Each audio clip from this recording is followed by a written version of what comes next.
Anies, mau Ahok, dia Rano?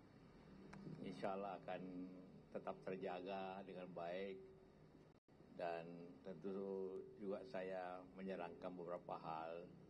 Kalau insya Allah diberikan hidayah untuk memimpin Jakarta kelak, ia menyelesaikan masalah pokok Jakarta, kemacetan, kebanjiran, dan daerah kumuh. Karena yang lainnya bisa dikerjakan orang lain. Ini, dan alhamdulillah tentu itu menjadi hal yang pokok yang dikerjakan. Dan insya Allah Pak Pram ini teman lama yang kita kerjasama di pemerintahan sudah hampir 20 tahun. Jadi saling mengenal. Bagaimana beliau tentu tidak meledak-meledak kayak Ahok. Tapi dia pekerja keras. Jaminlah, saya jamin itu. Jadi dua insinyur bersaing ini. Ini insinyur beliau juga, jangan lupa, bukan administrator, insinyur ini. Jadi pastilah mempunyai kemampuan yang sama. Silakan. Assalamualaikum warahmatullahi wabarakatuh. Salam. Pak JK yang saya hormati, saya menganggap beliau sebagai kakak orang tua yang selama ini kami sudah cukup lama, mungkin 20 tahun lebih dalam pemerintahan bersama-sama, Bang Dul, Pak Sofyan, Pak Hamid. Yang pertama, saya datang ke tempat Pak JK bersilaturahmi. Yang kedua, belajar. Sebenarnya Jakarta ini, warga Jakarta harus berterima kasih kepada Pak JK. Ada satu momen, kalau teman-teman masih ingat, ketika kita mau ke bandara, dulu banjir tidak pernah terselesaikan. Orang tidak banyak tahu bahwa itulah yang menyelesaikan Pak JK. Sehingga banjir menuju airport itu tertangani dengan baik. Maka hari ini kami berdua, saya dan Bandul, banyak bertanya kepada Pak JK tentang berbagai hal. Terutama keberanian untuk memutuskan sesuatu yang memang harus diputuskan. Saya dan Bang Dul berjanji saya akan mempunyai cara yang kurang lebih sama dengan Pak JK, memulai dari bawah, memutuskan sesuatu yang untuk kepentingan masyarakat.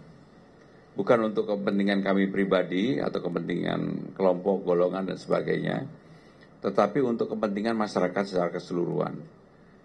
Yang saya juga dapatkan dari Pak JK dengan pengalaman panjang beliau, tadi beliau memesankan untuk memimpin Jakarta ini harus tenang, harus santun, harus fokus, berani memutuskan. Dan itu mudah-mudahan Pak JK, Bapak udah kenal saya lama sekali, saya akan melakukan itu dengan sungguh-sungguh, dan mudah-mudahan ini akan bermanfaat untuk memajukan Jakarta.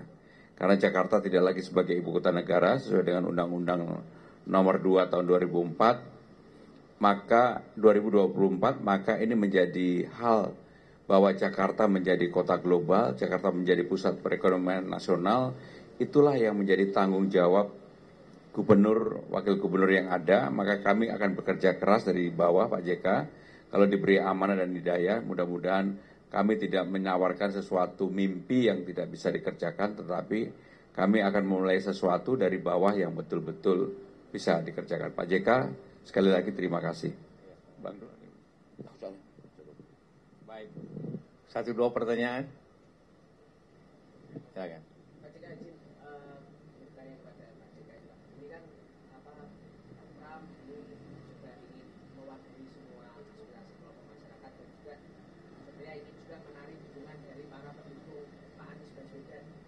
Itu hari ini juga apakah disampaikan juga kepada Pak JK? Karena kita tahu Pak JK juga mentornya Pak Anies.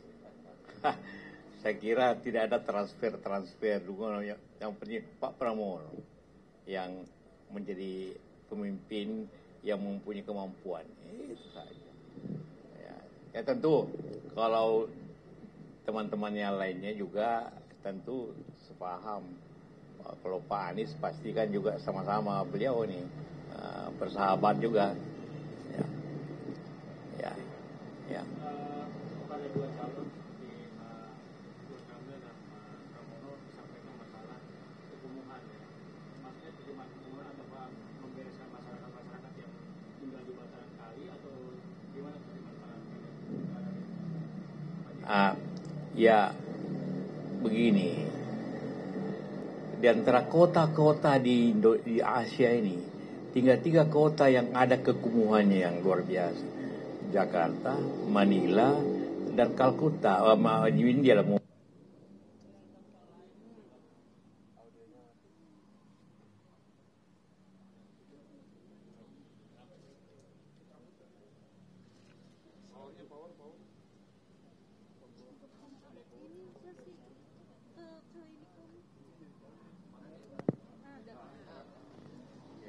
Oh, iya, karena itu.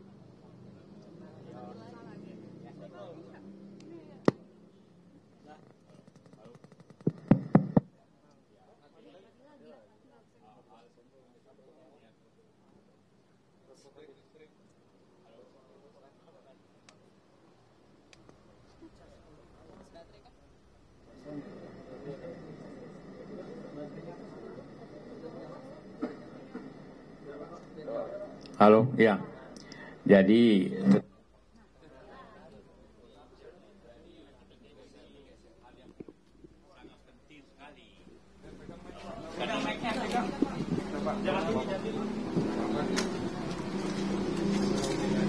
menyangkut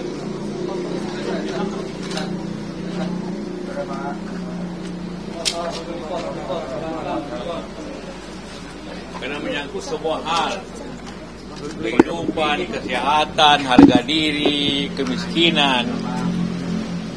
Karena itu saya kira faktor yang sangat penting sekali soal kumuhan. Dan itu kita juga harus memahami bahwa Jakarta ini yang gapnya terlalu tinggi. Coba lihat kalau di Kebayoran ini, di Menteng, di Pik apalagi, lihat istana-istana. Tapi begitu 1 kilometer sebelahnya daerah sangat kumuh. Jangan, tidak ada kota yang timpang begitu kehidupan selain itu. Dan itu kan pokok kita ialah memberikan keadilan, pembangunan yang adil bagi seluruh masyarakat. Saya kira itu pasti akan dikerjakan oleh Pak JK, dengan hari ini pertemuan bersama dengan Pak Pramono dan juga Bang Dul, artinya endorse begitu dari di timnya Bang Dul dan juga Pak Pramono? Atau mendukung lah Pak. Untuk mendukung sebagai bentuk dukungan atau seperti apa? Bagi saya yang mana yang terbaik, dan saya pikir beliau ini orang yang baik. Berarti mendukung? Hah? Berada di timnya? Oh, saya tidak. Saya orang tidak. Beliau tidak butuh seperti saya. Beliau orang yang bisa bekerja di lapangan. Saya tidak bisa lagi di lapangan. Pak JK, soal muncul gerakan coblos gerakan anak abah coblos 3 paslon itu gimana Pak? Ya, itu tentunya sebaiknya masyarakat memilih yang terbaik lah. Jangan emosi lah. Bahwa itu ada emosi pastilah. Tapi saya kira kalau nanti melihat bagaimana beliau memberikan wawasan-wawasan, gagasan-gagasan, orang akan memilih sendiri. Itu tahap awal itu. Biasalah. Jadi daripada coblos 3 paslon itu lebih baik coblos Pak Pram gitu ya. Pak, untuk menekankan apakah ada wejangan khusus Pak dibanding calon yang lain, calon gubernur lain yang berkunjung sini? Tadi itu yang kita bicarakan tadi, ya. Berbeda berarti ya, Pak. Wejangannya berbeda pada tanda kutip kalau Mas Pramono dan Mas Kadang-kadang Pak. Ya hampir sama, cuma ini lebih enak lah. Pak JK, waktu Pak RK kesini kan nggak disambut di pintu, tapi kalau Mas Pram disambut di pintu itu perbedaannya kenapa tuh Pak? Anda cuma tidak lihat saja sambut di sini. Ya. Berarti perbedaannya hanya wejangan khusus ya Pak ya? Hah? Wejangan khusus? Tidak, saya bukan wejangan, bicara kepada sahabat. Gitu. Ya. Sudah ya? Cukup ya. Terkait masalah tadi dari Pak JK terkait pembunuhan tadi itu gimana? Ya, yang pertama saya datang ke Pak JK bukan urusan dukung-mendukung, tetapi memang bersilaturahmi dan saya belajar banyak selama mendampingin beliau ketika beliau menjadi wapres. Saya yang sehari-hari menyiapkan rapat-rapat dan berbagai keputusan, maka dalam banyak hal beliau dalam memutuskan segala sesuatu sangat cepat, tepat, dan simple. Maka itulah yang kemudian saya dan Bang Dul pada malam hari ini ingin belajar. Tetapi sekali lagi, silakan kepada warga Jakarta untuk memilih. Kali ini betul-betul supaya pilgubnya itu tidak terlalu tegang. Salah satu kenapa kami memilih Cak Lontong, supaya pertarungannya itu riang gembira. Bukan lagi politik identitas, tetapi politik gagasan. Dan gagasan itulah yang kemudian diharapkan bisa sesuatu yang bermanfaat bagi warga Jakarta. Saya sudah belanja masalah di berbagai tempat, mulai dari Jakarta Utara, Jakarta Barat, Tambora, Taman Sari, dan sebagainya. Mendapatkan banyak hal. Dan mudah-mudahan itulah yang menjadi spirit kami berdua untuk menyelesaikan persoalan di lapangan. Ya. Terima kasih. Terima kasih. Terima kasih. Mau dulu. Pak Cika. Tahan Pak, salaman Pak, tahan Pak. Buat foto dulu Pak. Bapak, Pak Bang Dul, ya bentar Pak. Ayo ke sini yuk. Mundur lagi. Maaf Pak, kipasnya betul.